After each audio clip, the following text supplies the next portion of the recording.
आदरणीय किशन राठी जी, भाभी जी, कृष्णा राठी जी, बियाणी कॉलेज के चेयरमैन राजीव जी, बियाणी कॉलेज के डायरेक्टर, हम लोगों के मार्गदर्शक डॉक्टर संजय बियाणी जी,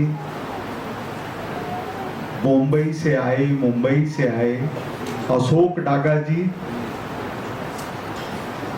किशन राठी जी के दोनों पुत्र रजनीश जी, अभिषेक जी और यहाँ पर बैठे सभी भाइयों और बहनों सबका मैं अभिनंदन करता हूँ। और श्रावण के पहले सोमवार के पूर्व दिन आप सबका अभिनंदन करता हूँ।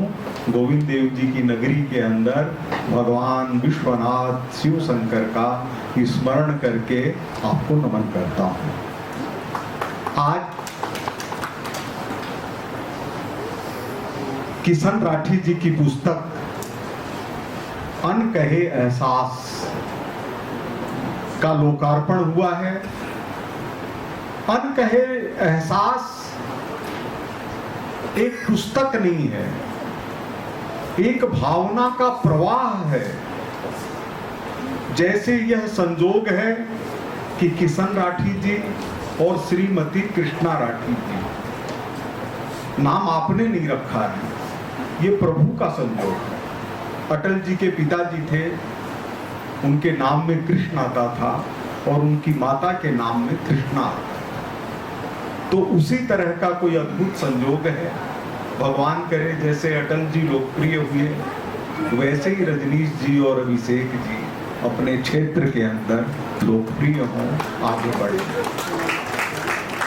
मैंने इस पुस्तक की कुछ कविताओं को पढ़ा है, आपको समझने की कोशिश की है। जो अभी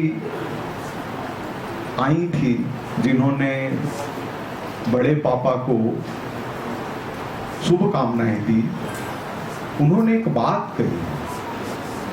उन्होंने कहा कि परिवार को बांधने का काम किशन राठी जी ने किया।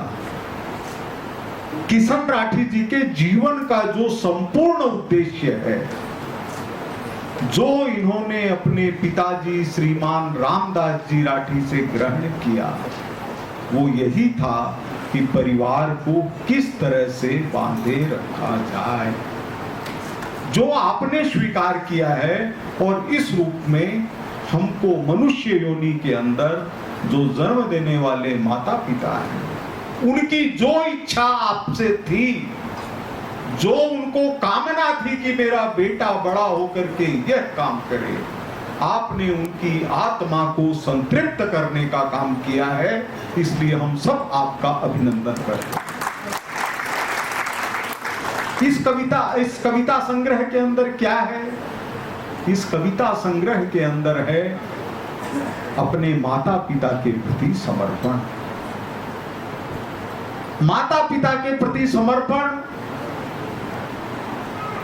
और पता नहीं किस कारण से, हो सकता है पिता के साथ आपको रहने का ज्यादा अवसर मिला हो।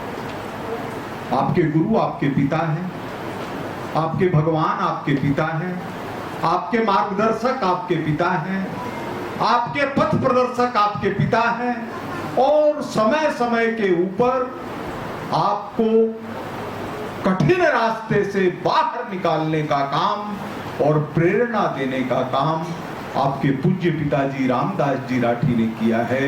आज आपने 75वीं जन्मदिन के ऊपर पुस्तक लिख करके अपने पिताजी रामदास जी राठी और माताजी जमुना देवी जी को सच्ची श्रद्धांजलि दी है।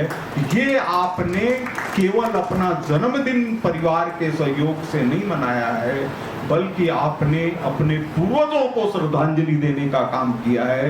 इसके लिए मैं आपका चरण स्पर्श करके आपसे आशीर्वाद चाहता हूं। आपका जो धार्मिक परिवार है, जिस तरह की बातें यहाँ कही गई, जो भावनाएं ली, आपके भाई का आपके प्रति प्रेम देखा, वो कहां पड़ा है? आजकल यही तो नहीं है, आजकल परिवार ही तो नहीं है, आजकल भावनाएं ही तो नहीं है, लेकिन से जब बात की शुरुआत हो तो बात का महत्व खत्म हो जाता है। आज हम अपनी बात को ही कहते हैं और तुरंत जोड़ देते हैं लेकिन से बात का महत्व खत्म हो जाता है।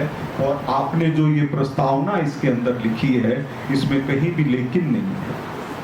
सबसे मुझे अच्छा ये लगा, आपका एक एक शब्द, मैंने जो कविताएं पढ़ी है उसको पढ़ने की कोशिश की, आपकी भावनाओं को समझने की कोशिश की।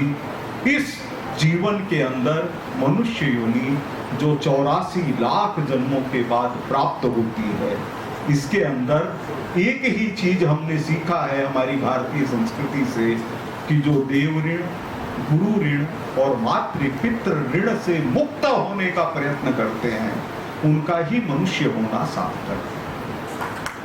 अन्यथा इस धरती के ऊपर कोई कीड़े मकोड़े के रूप में आए, छिपकली के रूप में दीवार पर चढ़ता रहे, या गाय भैंस के रूप में चारा खाता रहे और मनुष्य रहे, इसमें कोई फर्क नहीं।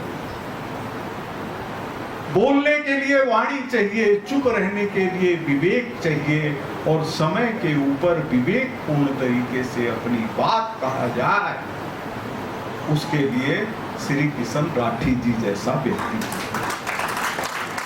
तो मैं आपका बार बार अभिनंदन करता हुआ परिवार के हर व्यक्ति का अभिनंदन करता हूं। इन्होंने यहां तक ध्यान रखा है कि मेरे दोनों बहुओं को मैं बहू लिखूं या बेटी लिखूं। कितनी बड़ी महानता है। मुंह से कहना और शब्दों में उतारना, दोनों में फर्क है। जब हम बहू को बेटी मान लें, इसके बाद बचता क्या है? इसके बाद जो बचता है वो सिर्फ भावनाएं हैं, और आपने परिवार की भावनाओं को मुखर करके भारत माता की, इस राष्ट्र की, इस समाज की, इस सृष्टि की, व्यष्टि से लेकर समष्टि तक की चिंता करने का काम किया है। और प्रभु जो हमारे यहाँ इस कलयुग के अंदर मनुष्य के लिए माना गया है, जीवेद सर्वदः सतम, यानी 100 सर्दियों का आनंद ले, 25 वर्ष तक आपका कुछ भी बिगड़ना नहीं है। आप इसी तरह से परिवार को हंसते खेलते हुए बांधे रखेंगे, और अगर संजय बियाणी जी जिस तरह के भाव रखते हैं समाज के प्रति, ये चाहेंगे कि जब आपका शतायु आगमन इसी जगह हो, और जागीतिया जी, शांति जी, ये सब इतने प्रतिष्ठित लोग यहाँ पर बैठे हैं, इससे क्या महत्वपूर्ण चीज है?